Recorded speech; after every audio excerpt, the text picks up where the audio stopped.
Pain heals. Chicks dig scars. Glory lasts forever.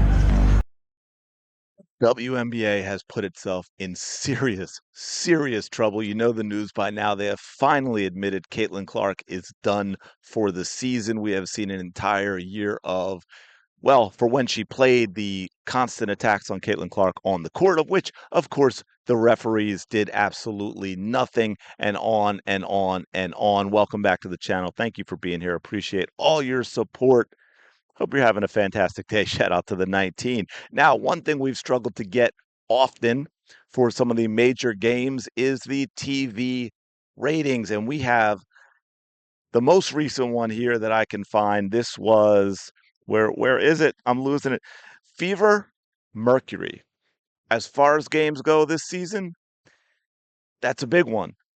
That is a big one with everything that went on with DeWanna Bonner, with Alyssa Thomas, who we know has called the Fever fans the R word last year, and then talked about how much she believed Angel Reese with what turned out to be a lie this year from game one, and so on and so on. If there is a game other than maybe the Chicago Sky that the Fever fans are going to want to watch, it is playing the Phoenix Mercury. And yet, what do we have here? 310,000 viewers. I get it, NBA TV, but again, they were drawing more than this.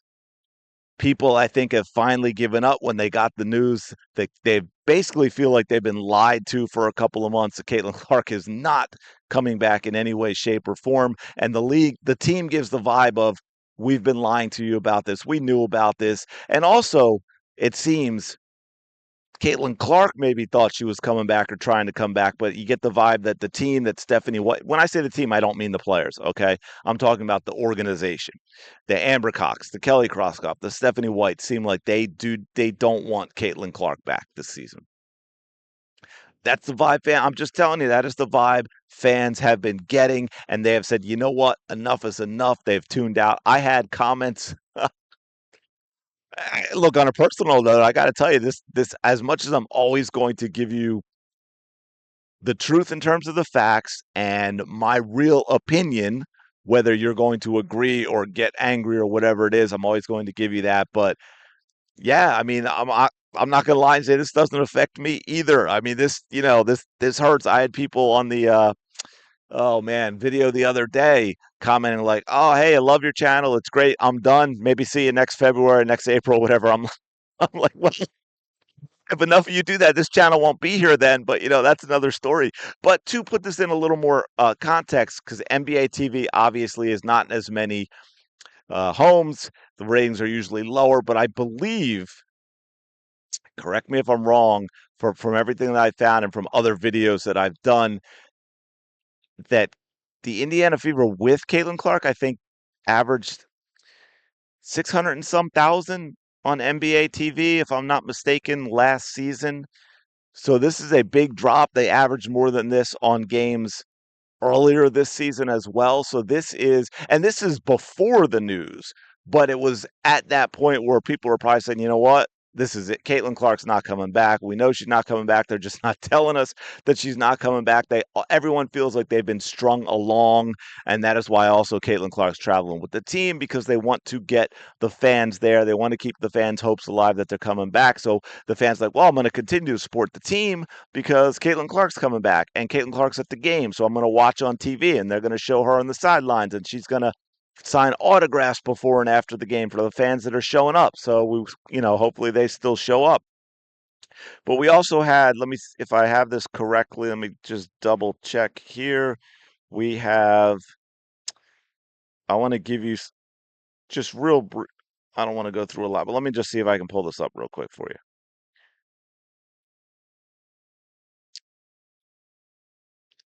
And of course, I cannot find the right one. Where is it? Here we go.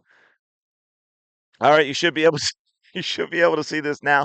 Just a real quick, this was Sky Fever without Caitlin Clark earlier in the season. Now, again, it's not apples to apples because this is, I believe, CBS, not the same as NBA TV, obviously, 1.31 million.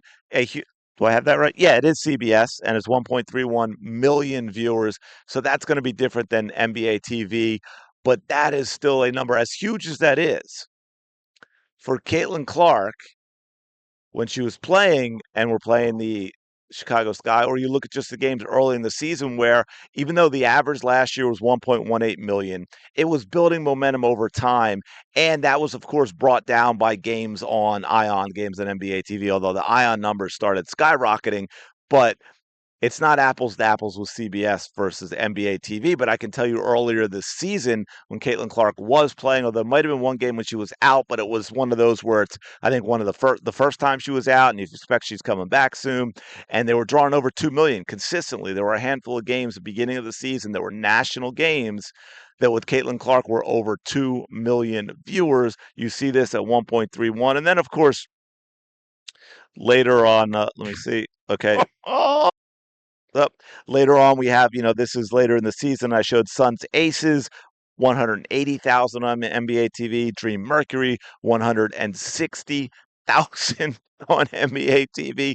And now Caitlin Clark. Now again, Fever, that is huge compared to these games, right? We're talking about a doubling of these games, basically falling right in between falling right in between the two of them of 331,000. But that is a significant drop for the Indiana Fever and Caitlin Clark.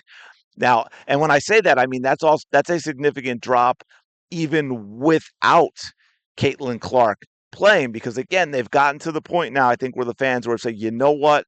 You screwed us, you lied to us, you dragged us out. Caitlin Clark is not coming back. And all of this has been mishandled, from her injuries with the staff to the way that the coach and the team has handled it with the media, to Caitlin Clark getting muzzled and not being able to talk about it, to the whole it's our hope that she's back, but her health and wellness is important, to the lie about the ankle injury that came out 2 weeks later. And by the way, we still don't have the truth about that.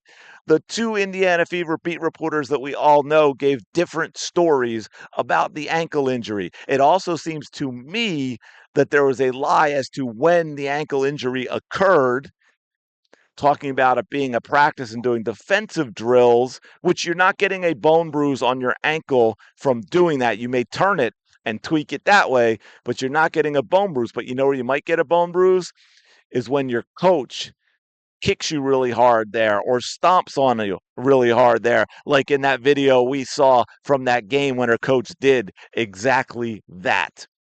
So it's really going to be interesting. I'm going to work hard to find the ratings from the Sky Fever game that just occurred, because that one is the first one that came out after the announcement was made that Caitlin Clark won't be back. But again, it also is the Sky, and I think you have a lot of fans that did tune in to say, hey, 5-0. I'll go back to the beginning of the season. Remember what the Sky fans were all saying about those 5 games. But anyway, I'm going to leave it there. Let me know your thoughts in the comments below. Appreciate it so much. Do me a favor, smash the like button, subscribe to the channel. Really, really do appreciate it. Go have the day you deserve. I will talk to you later.